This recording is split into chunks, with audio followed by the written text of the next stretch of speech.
आदमी दिखाया जाता है जिसके कानों में वो क्रिएचर घुस गया था। वो आदमी अपनी वाइफ के पास जाता है और उसे बहुत अजीब तरह से घूरने लगता है। अचानक से वो अपना मुंह खोलता है और उसका मुंह अजीब से क्रिएचर की तरह किसी डरावने फूल की तरह दिखने लगता है। उसके मुंह के अंदर कई सारी आंखें थी। उसकी वाइफ जब तक कुछ समझती जब तक वो आदमी उसे खा जाता है। इसके बाद हम सिंची को स्कूल जाते हुए देखते हैं जहाँ उसकी दोस्त हमेशा की तरह उसके साथ जारी होती है, लेकिन यहाँ उसकी दोस्त सतोमी सिंची के बिहेवियर में काफी बदलाव नोटिस करती है। क्लास में भी सिंची के साथ बहुत ही अजीब चीजें होती हैं। जैसे वो अपनी नीचे गिरी हुई इरेजर को उठाने जाता है तो अचानक से उसका हाथ बड़ा होकर उस इरेजर को उठा लेता है और इतना ही नहीं, गेम खेलते वक्त वो काफी दूर से ही बास्केटबॉल डाल देता है। इन सब इंसिडेंट के बाद सिंची काफी हैरान हो जाता है। घर जाकर वो इसके बारे में इंटरनेट पर सर्च करता है। जब भी वो अपने हाथों पर एक आंख देखता है, लेकिन वो आंख एकदम से गायब हो जाती है। वो एक ब्लेड से अपने हाथ को काटने की सोचता है, मगर तभी उसका राइट हैंड एक बहुत ही अजीब तरह से डरावने से क्रिएचर में बदल जाता है। सिंची की डर के मारे एकदम हालत खराब हो जाती है, मगर फिर उसका हाथ एक क्यूट से एक आंख वाले क्रिएचर में बदल जाता है। सिंची उससे पूछता है कि तुम क्या हो, तब वो क्रिएचर भी उसी की बात को दोहराने लगता है। यहाँ हमें पता चलता है कि उस क्रिएचर को इंसानों की भाषा नहीं आती। अब वो क्रिएचर सिंची के लैपटॉप में और उसकी बुक को पढ़कर इंसानों के तौर तरीके सीखने लगता है। यहाँ एक बात मुझे समझ नहीं आई कि उस क्रिएचर को बुक पढ़ना और लैपटॉप चलाना कैसे आया। खैर, फैंटेसी मूवी में अगर लॉजिक को ढूंढेंगे तो मूवी का मजा खराब हो जाएगा। अब हमें यहाँ पता चलता है कि उस पैरासाइट का मकसद सिंची की बॉडी में घुसकर उसके ब्रेन पर कब्जा करना था, ताकि वो उसकी बॉडी को कंट्रोल कर सके। लेकिन ईयरफोन लगे होने की वजह से वो उसके शरीर में नहीं घुस पाता, और जब वो उसके हाथ में भी घुसता है तब सिंची केबल से अपना हाथ बांध लेता है, इसलिए वो क्रिएचर उसके शरीर में नहीं घुस पाया और सिर्फ उसके हाथ पर ही अपना कब्जा करके कंट्रोल कर पाया। अब सिंची क्रिएचर से कहता है कि मैं तुम्हें काट कर अलग कर दूंगा। यहाँ वो क्रिएचर कहता है कि ऐसे मैं तो मर जाऊंगा, लेकिन तुम भी अपना हाथ खो दोगे।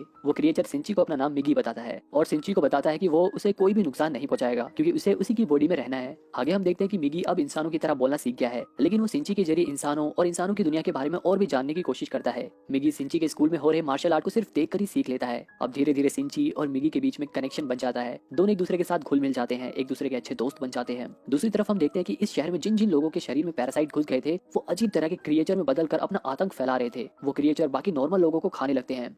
एक दिन स्कूल से वापस आते टाइम मिगी सिंची को खींचकर एक रेस्टोरेंट में ले जाता है, क्योंकि उसे महसूस हो रहा था कि आसपास कोई और भी पैरासाइट है। अंदर जाकर सिंची देखता है कि एक पैरासाइट किसी आदमी को मारकर खा रहा था। तभी वो पैरासाइट इन्हें देख लेता है, लेकिन वो उसे अपना दोस्त समझता है, क्योंकि वो भी तो एक पैरासाइट ही है। लेकिन जब उसे ये पता चलता है कि मिगी सिंची के ब्रेन पर कब्जा नहीं कर पाया है, तब वो पैरासाइट सिंची को मारने जाता है। उसका सर भी एक अजीब से क्रिएचर की तरह खुलता है और सिंची के ऊपर हमला करता है, मगर मिगी उसके सर को काटकर सिंची को बचा लेता है, क्योंकि अगर सिंची मरता तो मिगी भी मर जाता। धीरे धीरे शहर में कई सारे लोग गायब हो रहे थे, बहुत सारी लाशें मिल रही थी, लेकिन पुलिस को कोई भी आइडिया नहीं था कि आखिर इतने खतरनाक तरीके से लोगों को मार कौन रहा है। आगे हम सिंची और मिगी को बात करते हुए देखते हैं। सिंची मिगी से कहता है कि उसे उसके साथियों को रोकना होगा, वो ऐसे इंसानों को मार नहीं सकते। इस पर मिगी कहता है कि पैरासाइट का खाना ही इंसान है। जैसे इंसान खाने के लिए जानवरों को मारकर खाते हैं, वैसे ही पैरासाइट भी इंसानों को खाते हैं, क्योंकि इनका खाना ही इंसान है। अगर इंसान अपना पेट भरने के लिए दूसरे जानवरों को मारकर खा सकते हैं, तो हम पैरासाइट सर्वाइव करने के लिए इंसानों को क्यों नहीं खा सकते? इसमें तो कुछ गलत नहीं है। अब आपको पैरासाइट की ये बात कैसी लगी मुझे कमेंट में जरूर बताना। अगले दिन स्कूल में मीटिंग के दौरान मिगी को उसके आसपास एक और पैरासाइट होने का एहसास होता है, और ये पैरासाइट और कोई नहीं बल्कि उनकी नई टीचर तामिया होती है।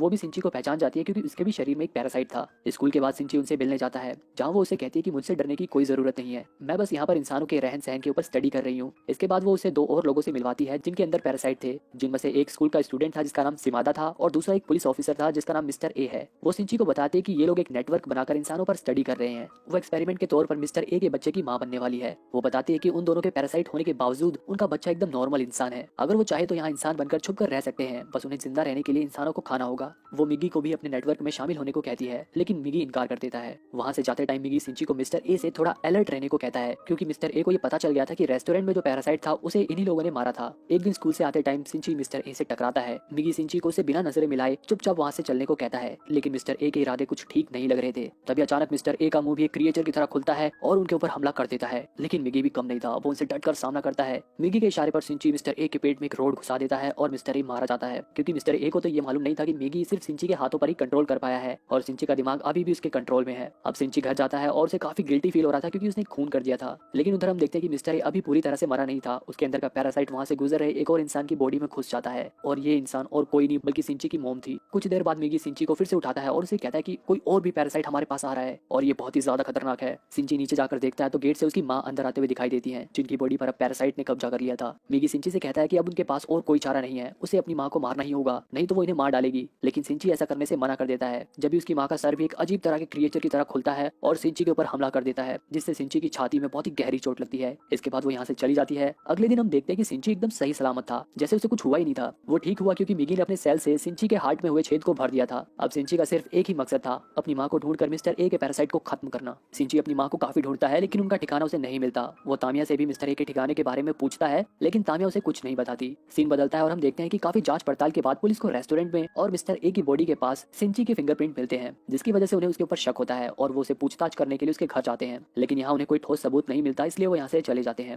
अब क्योंकि मिगी ने सिंची के दिल को अपने सेल से ठीक किया था, इसलिए सिंची में भी मिगी की पर्सनैलिटी आ गई थी। वो भी उसी की तरह थोड़ा थोड़ा बिहेव करने लगा था। पहले वो हमेशा डरा डरा चुपचाप रहता था, लेकिन अब वो एकदम निडर हो गया था। उसके बिहेवियर में काफी बदलाव आ गया था। वो सभी से काफी एरोगेंटली बिहेव करता था। एक दिन जब वो सतोमी के साथ शॉपिंग कर रहा होता है तो रास्ते में मरे हुए कुत्ते को उठाकर डस्टबिन में फेंक देता है। यहाँ फिर से उसकी इस इमोशनल लेस बर्ताव को देखकर सतोमी उससे गुस्सा हो जाती है और दोनों के बीच में फिर से लड़ाई हो जाती है। अब सिंची के हार्ट को अपनी सेल से भरने के बाद मिगी कहता है कि उसे हर दिन कम से कम 4 घंटे सोना होगा और ये नींद उसे कभी भी आ सकती है, और अगर इस बीच किसी भी पैरासाइट ने उसके ऊपर हमला किया तो वो उसकी मदद नहीं कर पाएगा और उसे अकेले ही खुद उससे निपटना होगा। उधर तामिया के कहने पर एक पैरासाइट मेयर की बॉडी पर कब्जा कर लेता है ताकि वो इलेक्शन जीतकर पूरे शहर को कंट्रोल कर सके। इसके बाद हम सिंची के स्कूल में उसी लड़की को देखते हैं जिसे तामिया ने सिंची से मिलवाया था। यहाँ सिमादा सिंची पर नजर रखने के लिए उसके स्कूल को ज्वाइन करता है और सबके साथ काफी फ्रेंडली होने का नाटक करता है। एक दिन पेंटिंग क्लास में एक लड़की सिमादा के सर से एक बाल उखाड़ लेती है, लेकिन हैरानी की बात यह थी कि सर से अलग होने के बावजूद वो बाल हिल रहा था जैसे उसमें जान हो, और इस तरह पूरी क्लास को पता चल जाता है कि सिमादा एक मॉन्स्टर है। अब सिमादा अपने असली रूप में आ जाता है और क्लास में मौजूद सभी बच्चों के ऊपर हमला करता है। उसी क्लास में सतोमी भी मौजूद थी। वो वहाँ पड़ी एक एसिड की बोतल को उठाकर उसके ऊपर फेंक देती है। एसिड गिरने पर सिमादा एकदम पागल हो जाता है और वो अपना आपा खोकर सबको एक एक करके मारने लगता है। इन सब के चिल्लाने की आवाज सुनकर सिंची ऊपर आता है और चारों तरफ इतनी सारी लाशें देखकर उसके होश उड़ जाते हैं। वो किसी तरह सतोमी को बचाकर नीचे कूद जाता है।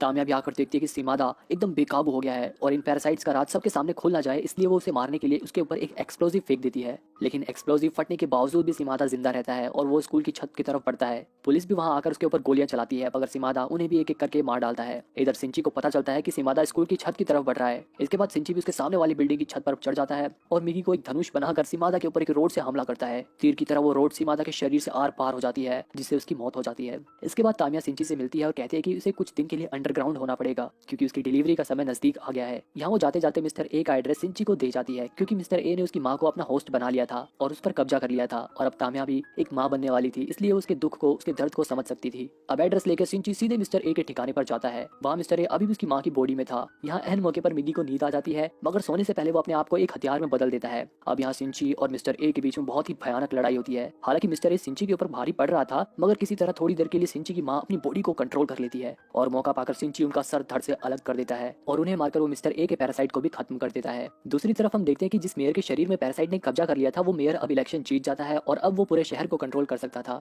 जिस डिटेक्टिव ने इस केस की जांच पड़ताल करी थी, उन्हें एक स्पेशल टीम का बुलावा आता है और केस की फाइलें उन्हें देने को कहा जाता है। यहाँ इन सभी पैरासाइट्स को मारने के लिए एक मिशन की शुरुआत करी जाती है जिसका नाम था ह्यूमन लाइफ प्रोटेक्शन। फिर हम तामिया को उस मेयर के साथ देखते हैं जिनके पास एक बहुत ही ज्यादा ताकतवर मिस्टीरियस पैरासाइट था जिसका नाम था गोटो, और वो शायद इनका लीडर भी था। मूवी के लास्ट में सिंची सतोमी से मिलने हॉस्पिटल में जाता है और कसम खाता है कि वो शहर में मौजूद एक एक पैरासाइट को मार